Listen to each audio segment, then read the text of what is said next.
Alright! What's up mga kabagis? Jubilito TV official po at eto na naman po muli ang isang edisyon ng ating reaction video mga kalingap at kabagis, no? Pero bago pa lahat, mega love shoutout muna kay Kuya Val Santos Matubang, kay Ate Edna Vlogs at kay Kalingap Rab.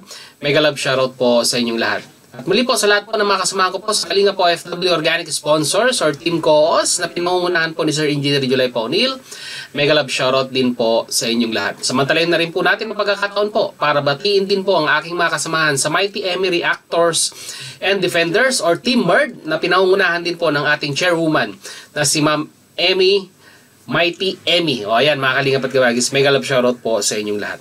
So ito na mga kalingap at kabagis, no, for today's reaction video, actually mga kalingap at kabagis, no, although naisama po tayo, no, ni Ma'am Mighty Emmy sa listahan ng pwedeng gumawa ng reaction video kay Dodong Roel, ay bibihira po tayong makapag-upload mga kalingap at kabagis ng reaction video sa kanya. Pero ngayon mga kalingap at kabagis, no, although lagi po nating sinusubaybayan ang kanyang mga video upload, ay na-amaze lang po ako at natuwa po ako dito sa one of the, sabihin na natin, no, one of the biggest pabahay project ni Roel of Malalag, no.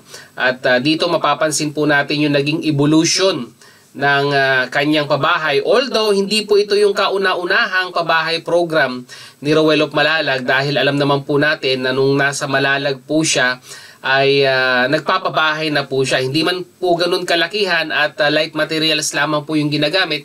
Pero maaling at kabagis, marami pong napangiting pamilya ito pong si Roel of Malalag nung siya pa po ay nandoon sa kanilang lugar.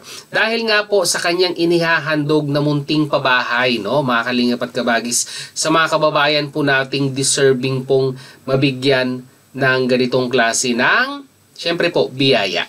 At dito nga, mga kalingap at kabagis, na-amaze lang po ako, no, mga kalingap at kabagis, dahil nga po, syempre po, no, ito yung kauna-unahan, masasabi po natin na pabahay project ni Roel of Malalag, na kung saan ay talagang binuhusan na po talaga ng 100% na effort, no, para po masabihin na nating mapulido ang pagkakagawa ng bahay, dahil nga po ito po ay fully finished na po, no, mga kalingap at kabagis, at masasabi po nating konkreto na po itong bahay na ito mula foundation hanggang sa taas ay hollow blocks na po ang ginamit.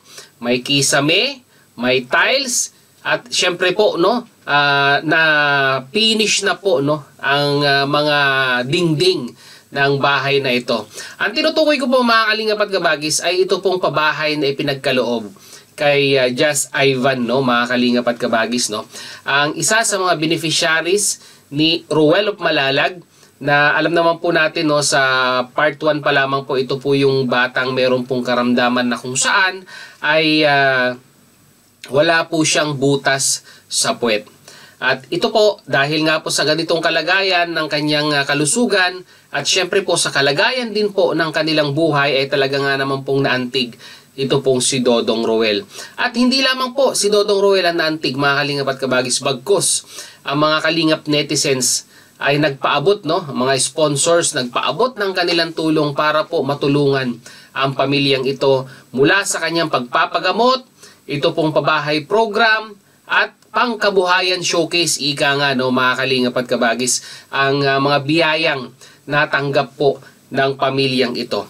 Kaya Roel of Malalag, job well done dito sa pabahay program mo kay Just Ivan, pangkabuhayan program, at yung pong sabihin na nating health program, ika nga, no, dito sa batang iyong itinulungan na kung saan ay talagang tatanawin niya ng napakalaking utang na loob sa iyo ito habang siya ay nabubuhay. Bagkos isama na rin po natin ang kanilang pamilya, dahil po isa na naman pong mga kababayan nating nasa laylayan ng kahirapan ang natulungan po ng Team Kalingap. To be specific po, dito po sa team ni Roel of Malalag.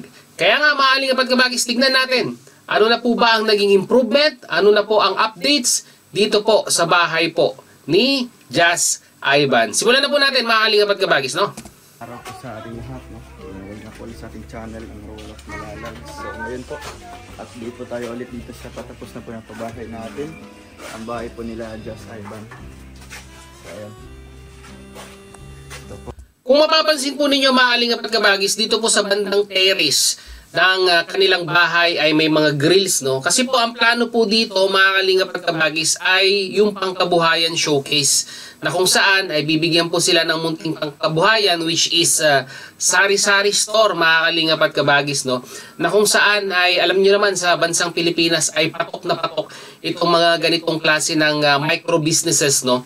Na kung saan ay talagang ito po ang panawid sa pang-araw-araw na pangangailangan ng ating mga kababayang Pilipino. Basta usapang business ang pinag-uusapan, ito po ang unang tumatatak or pumapasok po sa isipan ng bawat Pilipino, yung magkaroon ng munting sari-sari store, no?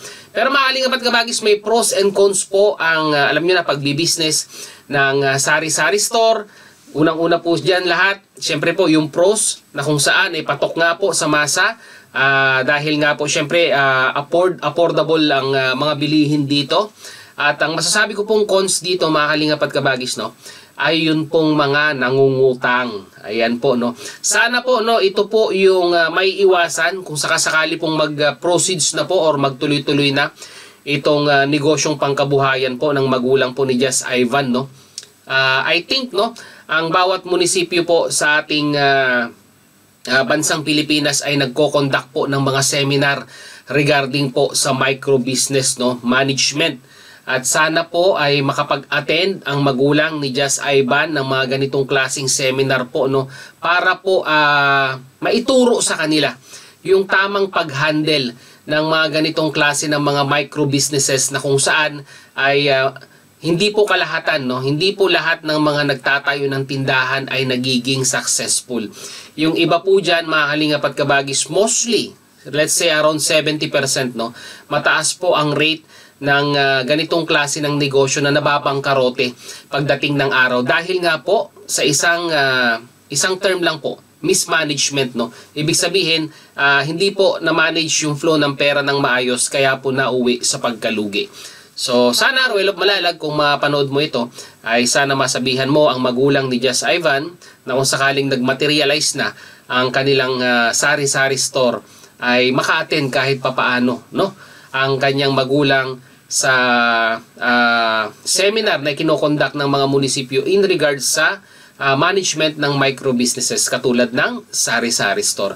At dito makikita ninyo mga kalingap at kabagis, no, talagang pulidong-pulido po yung pagkakagawa ng bahay, no. Talagang finish na finish mula loob hanggang labas, no. Hindi po yung wrap finish mga kalingap at kabagis, bagkos talagang finishing ang ginamit dito, no. Talagang yung purong semento pagkatapos po ng wrap finishing ay purong semento pinalitdahan para po maging makinis, no. Para po pag pininturahan talagang kikintab yan at magiging pulido ang itsura niya. Kaya dito pa lang sa nakikinit ako, job well done dito, Ruel of Malalag. So pagpatuloy po natin. Po mga kalingap. Kaya si Kuya Alex. Tapos po dito. O ayan mga kalingap at kabagis, kung mapapansin din ninyo, fully tiles na po, no, ang sahig na kung saan ay talagang ito po ang masasabi po nating one of the main goal ng mga nagpapabahay sa atin sa Pilipinas, no. Pag sinabi kasing wow, yung flooring tiles, yayamanin na po ang dating niyan mga kalingap at kabagis sa mga bagsakan or mga terminology ginagamit sa ating bansang Pilipinas, no. Pag sinabi mong naka-tiles, yayamanin. Kaya dito pa lang once again, pulido ang pagkakapinish, no, kung mapapansin po natin sa loob, no, at saka yung munting lababo na inilagay sa loob, naka-tiles na rin po mga kalingap at kabagis, no. At maganda yung napiling kulay ng tiles na kung saan ay hindi po siya dumihin, no. Yung ganitong klaseng kulay ng tiles na parang kahoy ang dating, ay magandang po ito, magandang kulay po yung napili, no. At hindi po sila mahihirapang i-maintain ang ganitong klase ng tiles dahil nga po kagaya ng sinabi ko kanina, hindi po ito dumihin. So pagpatuloy po natin.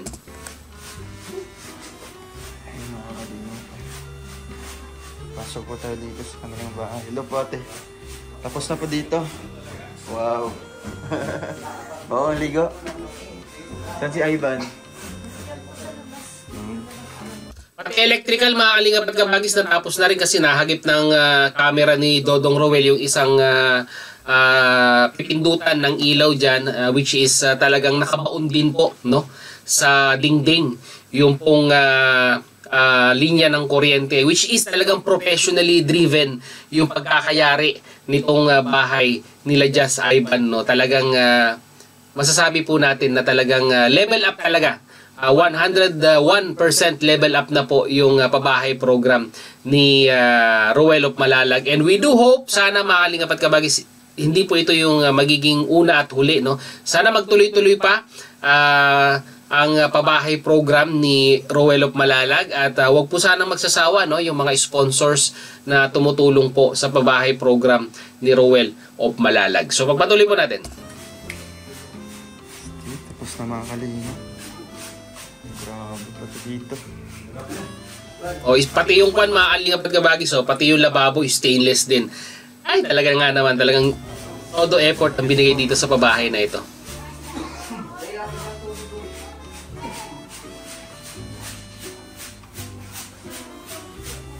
Ayan, nagbibistay sila ng buhangin. Pasok. Okay na pala dito. Masay ko lang kuya? Nag-order na ko? Pulo ka buhok? Tapos, 1 by 2. 1 by 2? Oo. Pangipit. Pangipit. 5 kabok, no? Naka-order na po ko. Tapos 5 simento. 5 simento, naka-order na ko. 5? Tatlo. Tatlo lang. Ah, 3? Ay, 3 pala lang. Wala yung na-appel ang ano? CR, no? O na-compute. Mga na pintada sa ay.